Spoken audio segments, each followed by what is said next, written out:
Hello everyone, welcome to Watch On Point. This is me Anurag और आज मैं आपको कहानी सुनाने जा रहा हूँ रेन मैन की, जो कि रिलीज हुई थी 1988 में और इसके लीड में है हम सबके फेवरेट टॉम क्रूज और डस्टिन हॉफमैन।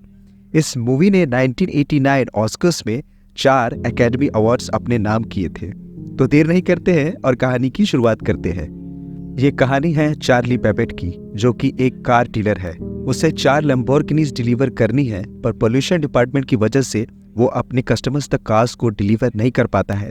जब कस्टमर्स फोन करके डिलीवर करने के लिए बोलते हैं तो वो सबसे बड़ी चालाकी से कुछ और दिन मांग लेता है। उसके साथ एक लड़की काम करती है जिसका नाम सुजैना होता है। वो चार्ली की गर्लफ्रेंड भी होती है। चार्ली और सुजैना काम के बाद वीकेंड के लिए जा रहे होते हैं। तभी कार में ही कॉल आता है कि चार्ली के पिता अब नहीं रहे, उनकी मृत्यु हो चुकी है। मगर इससे उसे जरा भी फर्क नहीं पड़ता है। चार्ली बताता है कि जब वो सिर्फ 2 साल का था तब उसकी मां नहीं रही थी और पिता से भी उसके रिश्ते कुछ ठीक नहीं थे। जिसके बाद वो फ्यूनरल में जाता है और आगे पिता के लॉयर से मिलने भी जाता है। उससे पहले वो सुजैना को अपने पिता के एक शानदार कार की कहानी बताता है। जब वो 10th में अच्छे मार्क्स लेके पिता के पास आया था तब वो उस कार को चलाना चाहता था, दोस्तों के साथ बाहर घूमने जाना चाहता था, मगर उसके पिता ने मना कर दिया था। तो उसने चुपके से कार की चाबी उठा ली थी और बाहर चला गया था। और उसके पिता ने पुलिस में रिपोर्ट कर दी थी कि उनकी कार चोरी हो गई है। उन्होंने ये नहीं बताया था कि कार उसके बेटे ने ही ली है, जिसकी वजह से उसको 2 दिन पुलिस हिरासत में रहना पड़ा। जिसके बाद ही उसने घर छोड़ दिया और कभी भी वापस नहीं आया। सुजैना पूछती है कि क्या तुम पुलिस हिरासत में बहुत डर गए थे? चार्ली कहता है कि बचपन में उसका एक इमेजिनरी दोस्त था जिसको वो रेन मैन कहता था। वो उसके लिए गाना गाता था और उसका सारा डर चला जाता था। जिसके बाद वो लॉयर से मिलता है, जहां उसको पता चलता है कि उसको पिता के प्रॉपर्टीज में से सिर्फ वही कार मिली होती है और $3 मिलियन किसी और के नाम होती है। चार्ली पूरी तरह से शॉक्ड हो जाता है। उसे कुछ भी समझ नहीं आ रहा होता है। वो लॉयर से बेनिफिशियरी का नाम पूछता है, मगर वो कुछ भी नहीं बताता है। मगर चार्ली बहुत स्मार्ट होता है। वो कैसे भी करके ये पता लगा लेता है कि वो सारे पैसे एक मेडिकल इंस्टीट्यूशन में एक आदमी के नाम पर है। वो वहां जाता है और डॉक्टर ब्रूनर से मिलता है। चार्ली उस आदमी का नाम जानना चाहता है जिसके नाम पर $3 मिलियन होते हैं, और डॉक्टर कुछ भी नहीं बताता है।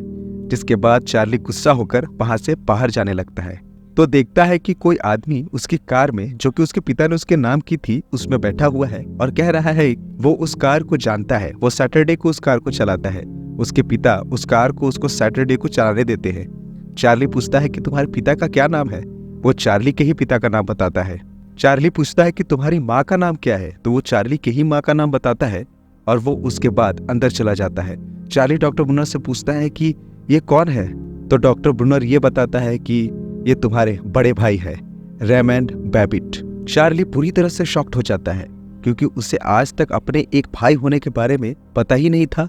डॉक्टर ब्रूनर चार्ली को बताता है कि रेमंड को एक खास तरह की मेंटल बीमारी है जो कि बाहर की दुनिया के लिए खतरनाक हो सकता है। इसीलिए वो इंस्टीट्यूशन के अंदर ही रहता है। यहाँ वो अपनी लाइफ रूटीन से जीता है, हर एक चीज टाइम पर करता है, डिसिप्लिन को फॉलो करता है। वो किसी भी तरह के इमोशन को नहीं समझ पाता है। वो किसी के जीने मरने को नहीं समझ पाता है। उसको पैसों की दुनिया भी समझ नहीं आती है, लेकिन उसके अंदर एक खास बात होती है कि वो किसी भी चीज को बहुत अच्छे से नंबर्स के साथ याद रख सकता है। चार्ली पूछता है कि उसे रेमंड के बारे में क्यों नहीं पता है। डॉक्टर बताता है कि जब चार्ली 3 साल का था तब उसको यहाँ से शिफ्ट कर दिया गया था। चार्ली कहता है कि मेरे पिता ने $3 मिलियन एक ऐसे आदमी के नाम कर दिए जिसे पैसों का मतलब भी नहीं पता है। जिसके बाद चार्ली अपने भाई को घुमाने के बहाने अपने साथ चुपके से ले जाता है। वो उसको अपने साथ LA ले जाना चाहता है। जाते वक्त रास्ते में वो एक होटल में स्टे करते हैं। रेमंड को वहाँ बेचैनी होने लगती है क्योंकि उसे उसकी आदत नहीं होती है। वो वहाँ बुक पढ़ना चाहता है, सब कुछ टाइम पर करना चाहता है। इसीलिए चार्ली उसको टेलीफोन डायरेक्टरी दे देता है। वो वही पढ़ने लगता है। रात को जब चार्ली और सुजैना साथ में होते हैं तब रेमंड उनके कमरे में घुस जाता है और टीवी देखने लगता है। तभी चार्ली उसको डांटने लगता है। ये सब देखकर सुजैना गुस्सा हो जाती है क्योंकि वो इस बात को समझती है कि रेमंड को उनकी जरूरत है। सुजैना पूछती है कि तुम अपने भाई को अपने साथ क्यों लाए हो जबकि तुम उससे रूडली बात करते हो, बात बात पे उसको डांटते हो, उसकी इंसल्ट करते हो। चार्ली कहता है कि उसके पिता ने उसके लिए $1 भी नहीं छोड़ा और $3 मिलियन रेमंड के नाम कर दिए। वो मेरे भी पिता थे, मेरा भी उनके पैसों पर अधिकार है। सुजैना कहती है कि तुमने अपने भाई का किडनैप किया है, अपने भाई को सिर्फ पैसों के लिए अपने साथ तुमने रखा है, तुम उसका इस्तेमाल कर रहे हो और मेरा भी इस्तेमाल कर रहे हो। वो नाराज होकर चार्ली को वहीं छोड़कर चली जाती है। अगली सुबह चार्ली रेमंड को लेकर एक रेस्टोरेंट में जाता है। वो खाना ऑर्डर करता है। रेमंड टूथपिक के लिए जिद करने लगता है। वो कहता है कि उसे अभी यहाँ टूथपिक चाहिए। वहाँ उनका ऑर्डर लेने के लिए एक लड़की आती है। उसका नाम पढ़कर रेमंड उसका फोन नंबर बता देता है। वो कहता है कि ए से लेकर जी तक के फोन नंबर उसने रात को पढ़कर याद कर लिए हैं। इसके बाद उस लड़की के हाथ से टूथपिक का डब्बा गिर जाता है। रेमंड जमीन में गिरे सभी टूथपिक को कुछ ही सेकेंड्स में गिन लेता है। दरअसल रेमंड किसी भी चीज को याद रख सकता है, किसी भी तरह के नंबर को याद रख सकता है। जिसके बाद चार्ली डॉक्टर पुनर से बात करता है। कहता है कि वो और रेमंड दोनों भाई है, उसका भी जायदाद पर उतना ही अधिकार है, तो मुझे मेरे प्रॉपर्टी के हाफ लेने में मेरी मदद करे। मना करने पर चार्ली कोर्ट में केस लड़ने की बात करता है और फोन काट देता है। चार्ली रेमंड को लेकर एलए की फ्लाइट पकड़ने जाता है, पर एयरपोर्ट में रेमंड फ्लाइट से जाना नहीं चाहता है क्योंकि एक बार एयरलाइन की फ्लाइट क्रैश हो गई थी और वो उस डेट को और नंबर ऑफ डेथ को दोनों को बताता है। चार्ली दूसरी फ्लाइट पकड़ना चाहता है तो रेमंड उसके बारे में भी कुछ ऐसा ही कहने लगता है। चार्ली रेमंड का हाथ पकड़ता है और उसे जबरदस्ती फ्लाइट में ले जाना चाहता है, पर रेमंड चिल्लाने लगता है, इसीलिए मजबूरन चार्ली बाय रोड जाने का फैसला करता है। रास्ते में रेमंड एक कार एक्सीडेंट को देखता है और बहुत डर जाता है। कहता है कि वो हाईवे से नहीं जाना चाहता है बल्कि ऑफ द रोड जाना चाहता है। चार्ली बहुत समझाता है पर रेमंड नहीं मानता। चार्ली फिर से परेशान होकर ऑफ द रोड ही जाने लगता है। वो सब कुछ अब भी पैसों के लिए ही कर रहा होता है। उसे अपने भाई की कोई भी फिक्र नहीं होती है। रास्ते में बारिश शुरू हो जाती है और बारिश में रेमंड कहीं नहीं जाता है, इसीलिए दोनों को एक मोटेल में कमरा लेकर रुकना पड़ता है। अगले दिन वापस दोनों एलए की तरफ जाने लगते हैं। कार में रेमंड कहता है कि उसने अंडरवेयर नहीं पहनी है, जिस पर चार्ली कहता है कि आज सुबह ही नए अंडरवेयर उसने रेमंड के लिए बाथरूम में छोड़े थे, मगर रेमंड कहता है कि वो केवल बॉक्सर शॉर्ट्स पहनता है। चार्ली कहता है कि ठीक है, जैसे ही आगे कोई अंडरवेयर की शॉप आएगी मैं तुम्हारे लिए अंडरवेयर खरीदूंगा। लेकिन रेमंड कहता है कि उसे के-मार्ट के ही शॉर्ट्स चाहिए और बार बार दोहराने लगता है, जिससे चार्ली बहुत फ्रस्ट्रेटेड हो जाता है और वो कार से उतर जाता है और चिल्लाते हुए कहता है कि अंडरवेयर तो अंडरवेयर ही होते हैं ना, चाहे किसी भी कंपनी के हो। जिसके बाद वो रास्ते में उसके लिए अंडरवेयर खरीदता है और वो टीवी देखने की जिद करता है तो चार्ली हाथ जोड़कर किसी के घर में उसको टीवी भी दिखलाता है। साथ ही साथ फिर से उसे पता चलता है कि रेमंड मैथ के प्रॉब्लम्स को भी कुछ ही सेकंड्स में सॉल्व कर सकता है। आगे रात में वो एक जगह पर स्टे करते हैं जहां पर रेमंड रेन मैन की बात बताता है। वो कहता है कि चार्ली उसको बचपन में रेन मैन कह के बुलाया करता था।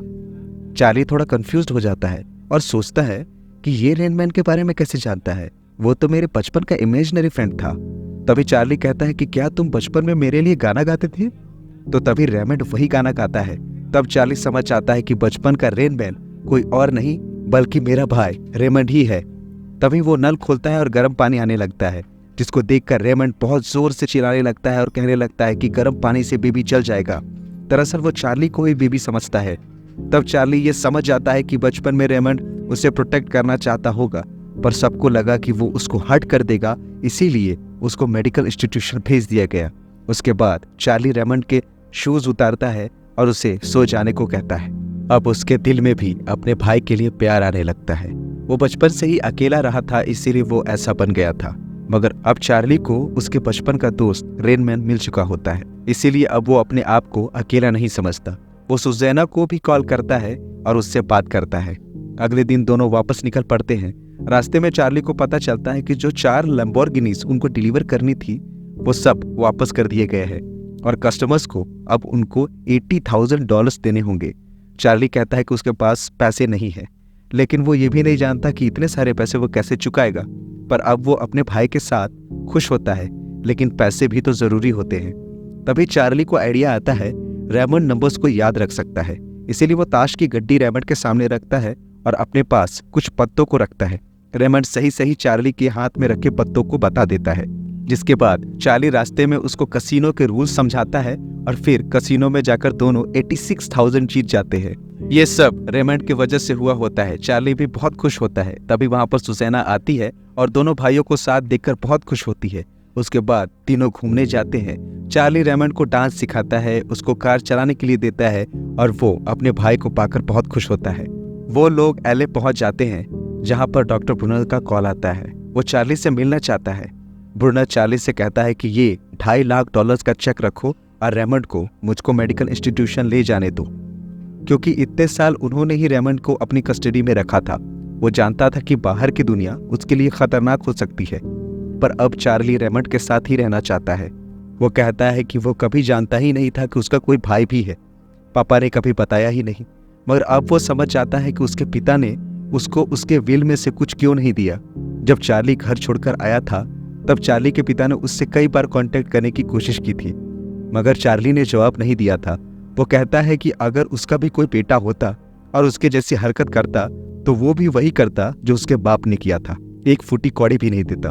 मगर अब बात पैसों की नहीं है, बल्कि उसके भाई की है, उसकी रेन मैन की है। वो चेक लौटा देता है और वहां से चला जाता है। अगले दिन वो लोग वहां जाते हैं जहां पर कोर्ट ने एक साइकियाट्रिस्ट को ये पता लगाने भेजा होता है कि रेमंड की कस्टडी अब किसके पास रहेगी। डॉक्टर ब्रूनर भी वहां पर होता है। चार्ली वहां पर डॉक्टर को बताता है कि बचपन से वो अकेला ही रहा है।